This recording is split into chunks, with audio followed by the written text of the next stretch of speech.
Isn't it funny, in a morbid sort of way, that while they, whoever the hell they are, but while they are ushering in a new dark age, they've spent decades civilizing and robbing us of the skills we would need to survive the conditions towards which they drive.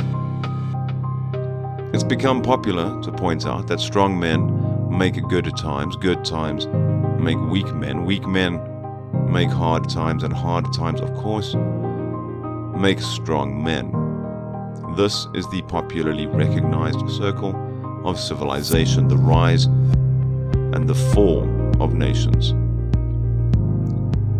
There is a problem, though, that this particular equation leaves out of its calculus.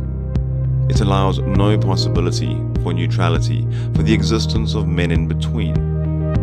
And there is a balance that needs to be found between the strong man and the weak man. Because while one builds society and one wrecks society, neither is proven well suited to maintaining society. The very reason you have the weak man, after all, is because strong men cannot easily fit within the constraints of the civilizations that they build.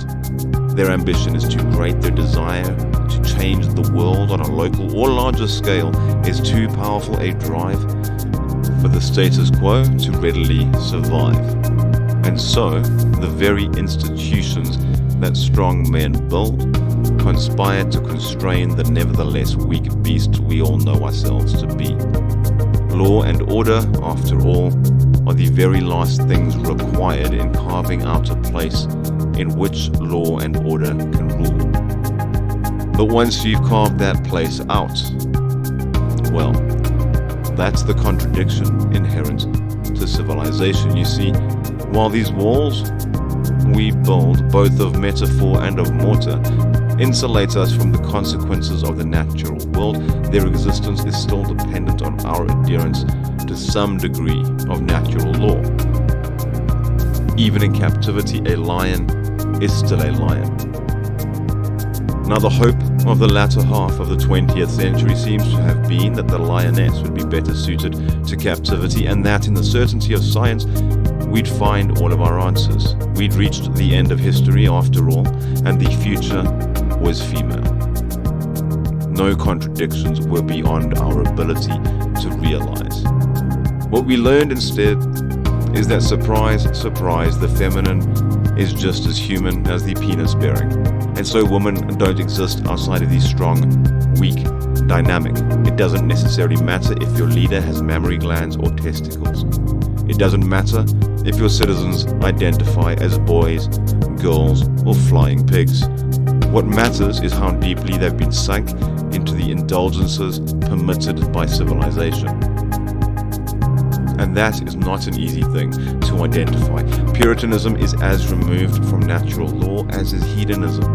Neither absolute slavery nor absolute freedom are concepts that exist in reality.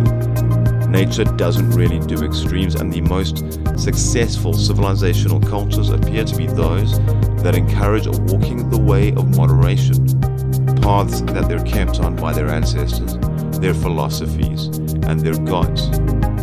Their respect, in short, for what older wisdom has created, even when they don't entirely understand it. Because while God may work in mysterious ways that can sometimes lead us down the wrong paths, science is not at all a moral guide. The 20th century taught us that science can be used to justify a complete lack of morality, a lesson that the 21st century has already driven home with all the subtlety of a sledgehammer.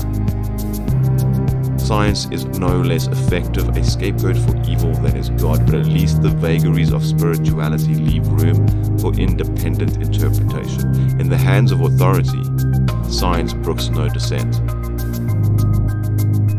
At the end of the day, there are no easy answers to our questions, because as Ian Malcolm might point out, science can only tell us whether or not we can do a thing. But it's the virtuous man who knows whether or not we should. And that's who we need to find between the strong and the weak. Not the perfect, but the good.